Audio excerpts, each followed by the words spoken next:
हाय प्यारे बच्चों, कैसे हैं आप सभी लोग। तो आज हम लोग देखेंगे जो कंपटीशन में नॉर्मली हर एक कंपटीशन में इससे रिलेटेड सवाल आते हैं। ब्याज यानी कि ब्याज हमारे जो है दो प्रकार के होते हैं। एक होता है साधारण ब्याज जिसको हम लोग सिंपल इंटरेस्ट बोलते हैं, और एक होता है हमारा चक्रवृद्धि ब्याज जिसको हम लोग बोलते हैं कंपाउंड इंटरेस्ट। साधारण ब्याज मैक्सिमम बच्चों को आसानी से समझ में आ जाता है क्योंकि उसमें ज़्यादा टफ नहीं होता है। बट हम लोग जो आज पढ़ेंगे चक्रवृद्धि ब्याज, इसमें देखेंगे कैसे चक्रवृद्धि ब्याज के सवाल को आसानी से लगाया जाए और उसका बेसिक कॉन्सेप्ट क्या है। ठीक। तो कुछ सवालों को लेकर समझेंगे हम लोग। साधारण ब्याज का नॉर्मली फार्मूला हम लोग का होता है मूलधन गुणे दर गुणे समय बट्टे 100।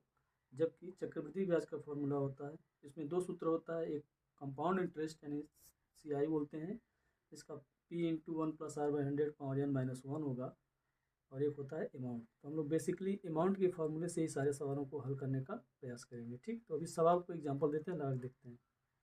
देखो, जैसे मान लो सवाल में पूछ देगा कि कितने रुपए का 10% की दर से 2 वर्ष का मिश्र धन 6050 रुपया हो जाएगा। यानी कि हमें पूछ रहा है मूलधन, यानी कितना रुपया आज अगर हम कहीं जमा कर दें तो 10% की दर से 2 वर्ष में 6050 रुपया होगा। तो मेन हमें क्या करना है, 6050 क्या है अमाउंट, यानी हमें अमाउंट का फॉर्मूला यूज करना है जिसका फॉर्मूला होता है P×1+R/100 की पावर n।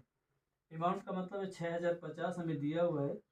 प्रिंसिपल हमें नहीं मालूम है, लेकिन हमें मालूम होना चाहिए कि पी का यहाँ पे मल्टीप्लाई होता है। तो जब पी गुणा है इधर आके क्या होगा, भाग हो जाएगा 1+R। आर सवाल में हमारा दिया है 10%, हमें यहाँ पे 10/100, और एन यानी समय, समय दिया है 2 वर्ष।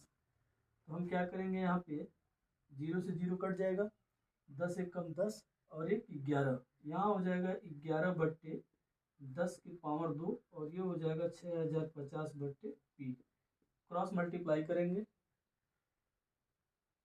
और एक मिनट पहले 11/10 का स्क्वायर करेंगे तो 121/100 होगा, फिर यहाँ 6050/P। अब यहाँ पे क्रॉस मल्टीप्लाई करेंगे, तिरछा गुणा करेंगे तो P का गुणा 121 में होगा और 100 का गुणा 6050 में।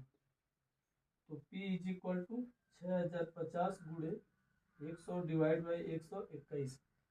अब इन दोनों को हम काटेंगे तो 11 से 121 और 6050 दोनों कट जाएगा।